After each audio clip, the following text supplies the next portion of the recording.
Hi guys, TacticalRab again. I hope you're all doing well and enjoying your day. So far, the World Championship begins next weekend. That means that the Team of the Year and, of course, the MVP of the regular season will be confirmed in short order. Who is the MVP going to be? And especially, what is the Team of the Year going to look like as well? Are there some serious frontrunners here? Octane certainly believes there are. What could they actually put together, though, given the fact that, sure, choose 2 SMGs, choose 2 ARs, but you might want to choose 2 of those players that actually complement each other. Very much enjoyed your thoughts on all this stuff in the comments below. Hit the like button if you enjoy. Subscribe if you're new, as always. I greatly appreciate it. Plenty to get into today. Loads of stuff on the challenger side as well. This is pretty cool. If any of you guys watched the Grand Prix yesterday, just a phenomenal F1 race at Silverstone. I wasn't actually there. I got to go to a really cool event to like watch along it. You guys might have seen it on my Instagram story, stuff like that. Maybe give me a follow. You don't have to. It's all good. But anyway, Hamilton won. People were kind of asking, right, like explain this in COD terms, because Hamilton's like the winningest driver in the sport's history, won the most Grand Prix, most pole positions, most world championships, but he hadn't won because the car hasn't been so good in over 2 years. So yesterday the car was back on form and he was the fastest man on track over the course of the Grand Prix and wins the race for record night time, whatever. So people are kind of wondering, okay, what is this in COD terms? Because it's like, you know, is it Scump coming back? People giving their explanations on this. Intrigued to your thoughts in the comments below, really. You know, is it Scump coming back and winning a Texas event while beating Scrappy in the final? That isn't a bad one, actually. I guess what people were saying is it's more like, you know, because Scump has actually retired. Hamilton never retired. It's just the car hasn't been so good for the last couple of years. So maybe it's more like Clayster, right? But I also like the fact that they consider the home events part, which is like the other key point to this. So anyway, there were some interesting explanations. Thought it was kind of cool. But yesterday also, speaking of like championship wins, we got the confirmation of effectively the final qualifier for the Challengers World Championship. So Champs is in Dallas next weekend. The pro teams, the 8 teams that are there, we know that for now, a couple of weeks now since Major 4. But the Challengers teams, all of the teams that are going to be there as well for the Challengers World Championship, that was only officially finalized as of yesterday. So this was a banger. This series went all the way to a game 5. Neptune's team took these guys all the way. Capsule, ErikBooM, Temp and Assault. That's their team of 4. Pretty good team. They probably should have won this series, and they did, but in remarkable fashion. This is honestly kind of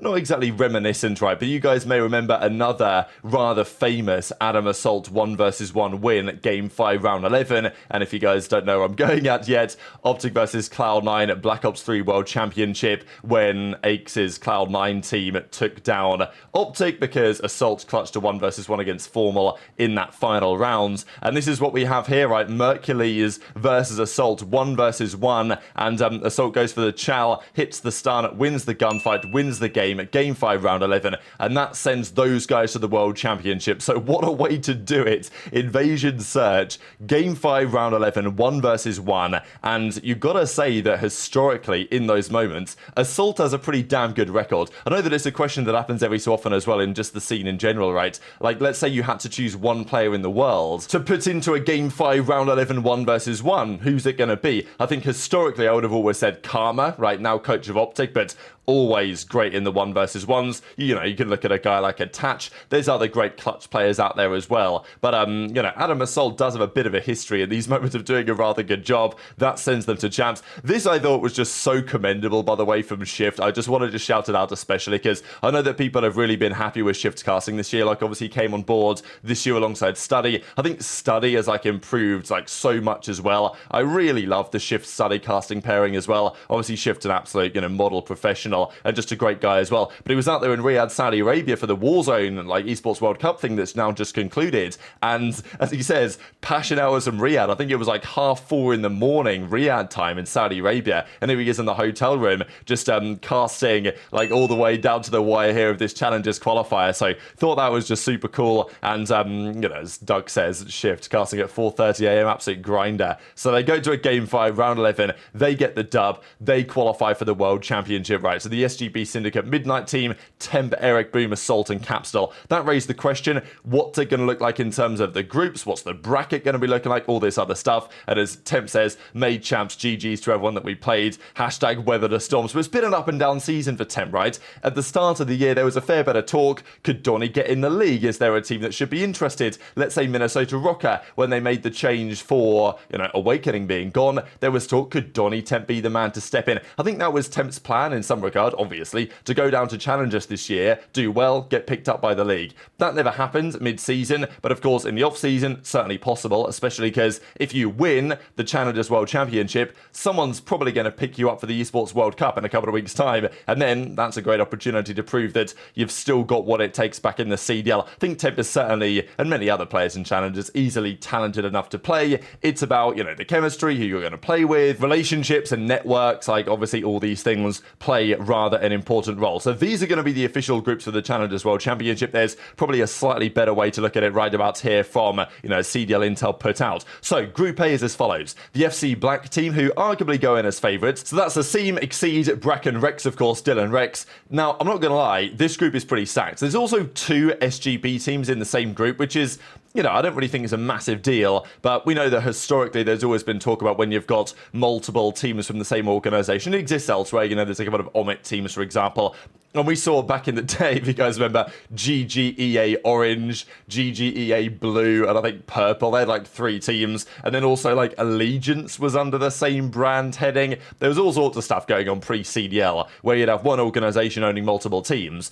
And there's always a bit of like a conflict of interest, right? Like, let's say SGP are trying to win the tournament and Temp's team is favoured over Cruz's team and they happen to play in the final game that determines who goes through. They might say, oh, maybe, just let them win so we've got a better chance type thing. I don't think it's going to happen, but I always think that it's, maybe it's best to avoid having 2 teams in the same org in the same group is all I'm trying to say here. But no, that's how it's going to be. And therefore, that group is pretty stacked. I'm not going to lie, Group A and Group C, pretty stacked groups. The way the format is going to work here, I'm pretty sure, is going to be a straight up top 2 advance, bottom 2 go home, right? So there's 16 teams. Pretty sure that the top 2 teams after the round robin will advance. The other 2 teams go home, and then it's an 8-team double elim bracket for all the bread. So that's Group A. Group B is also, to be fair, Group B, like all these groups are pretty nice, I'm not going to lie. There's this Omit EU team of Hixie, Vortex, Mythics, and Weeman. They are certainly one of the EU favourites, obviously. Then you've got the Spanish guys with Journey there.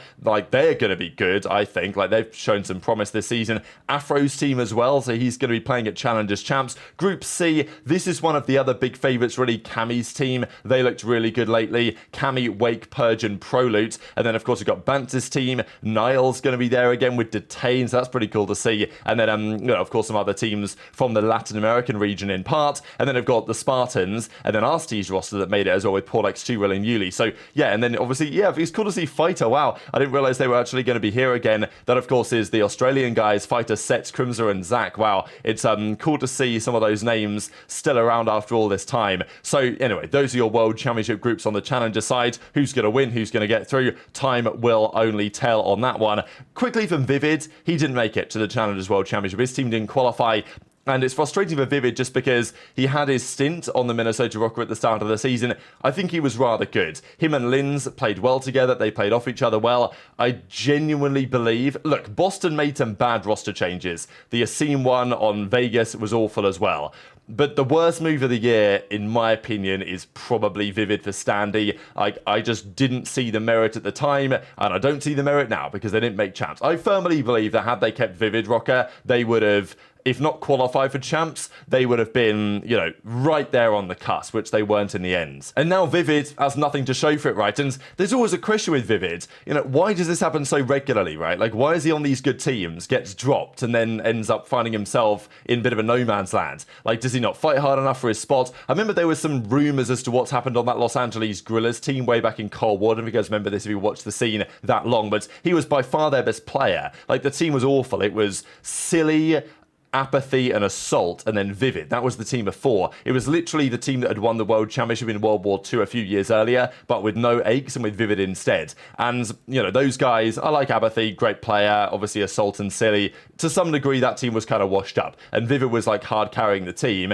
and he, basically solo carried them to a win against FaZe online, I'm pretty sure, that season as well. But then he got dropped, and the rumour was that Vivid had told the management, hey, this team's crap, can we make a change? change? And they said, yeah, we can make a change. You're on the bench, sunshine type thing. So yeah, like, I don't know exactly why these things happen so consistently with Vivid, but behind the scenes, often Vivid gets into these situations where he, I don't know, says a certain thing or doesn't fight it a certain way or doesn't like network or communicate in the best possible way. And he ends up getting like dropped on these rosters where I don't really think he should be. So, you know, and I think that honestly on part, that's the fault of the teams getting rid of him, to be honest, because I think everyone who knows ball knows that Vivid's a pretty damn good player and does not deserve to be, you know, even out of the league, but of course not even at the Challengers World Championship this season. But Vivid is not going to be in consideration for the team of the year, obviously. And I did want to share what Octane had to say on this story, right? Because the CDL power rankings for players obviously has been going around. Who's going to be in the MVP race? Who's going to win MVP? Tough to say in the sense that there have been 4 teams winning all 4 different events this season. Who's been the best player? You can argue it many different ways. Team of the year, though, bit of a different discussion, but realistically speaking, you've got to have the MVP candidates on here and then choose one other. Team of the year,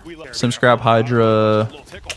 ARs are interesting because you could go a couple ways. I think either Drazah or MC. Yeah, I mean, if you're trying to build like an actual team and you don't want to do same role, you would just pick MC. But if we're just going ARs, then you can do Drazah and Scrap. Don't like the Drazah Scrap chemistry. Why are you acting like they're gonna team, bro? He said team. I went with Diamondcon, less Drazah more. So what do you guys think about Octane's team of the year, right? Simp, HyDra, Scrappy, and then one of Drazah or Cellium, really, which I think both can be justified, and pretty much that is exactly what the boys had. Now, I didn't get involved in this. Trey and Ace did this on a show they ran on Friday, putting together effectively player tier list here in the league. I actually like a lot of what they've done here. There's a couple of things I think I would change around on this list, to be honest. There was talk about whether Kenny should be, you know, a B tier player, whether Preda's done enough to be an A tier player. Depends how much recency bias you want to tie in, but I think generally the boys did a pretty good job of this.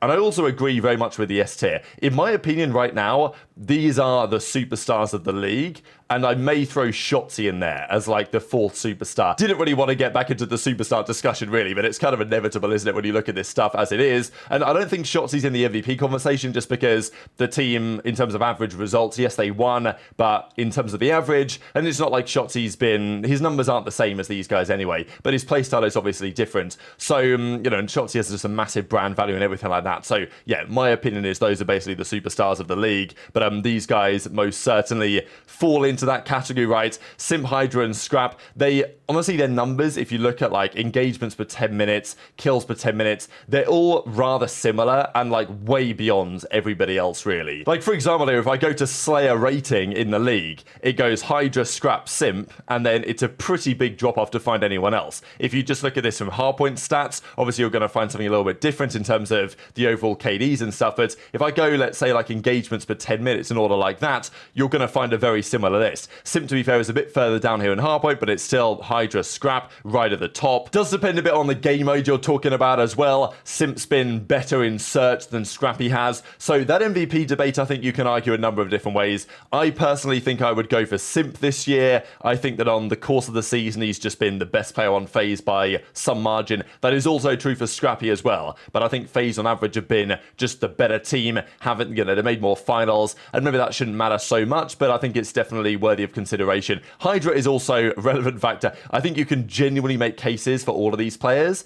I just think the league will give it to Simp, but they may give it to Scrappy. I don't think they'll give it to HyDra. I don't think they want to go back-to-back, especially when you can justify somebody else, but that's just my opinion. And in terms of the final AR, pretty funny what Octane says, right? Because obviously, you're never going to put Scrap and Drazah actually on the same team. Like, that ain't going to... Maybe it does happen at some point, but, you know, we know the major beef there. That ain't happening anytime soon. So, maybe you put Cellium on, but I think you can very much argue that if you're going to choose another AR, the other best AR this season has possibly been Drazah. I think you can argue both ways between the two of them, but in terms of impact, I would say that there's a good case to say that Drazah has been more impactful than Cellium this year. Dashy also isn't too far behind the discussion as well, but I don't think he's been as good on average as the FaZe ARs have been. Tweet your thoughts on all that in the comment section below. Just one final thing to mention, speaking of Dashy here, what do you guys think about this? What is your play of the year? Because in my opinion, it's pretty hands down. There's been a few of them. There's been Purge dropping like the KD record on Skid HyDra hardpoints. There's been CleanX setting kill records. There's been Fame's 1 versus 4.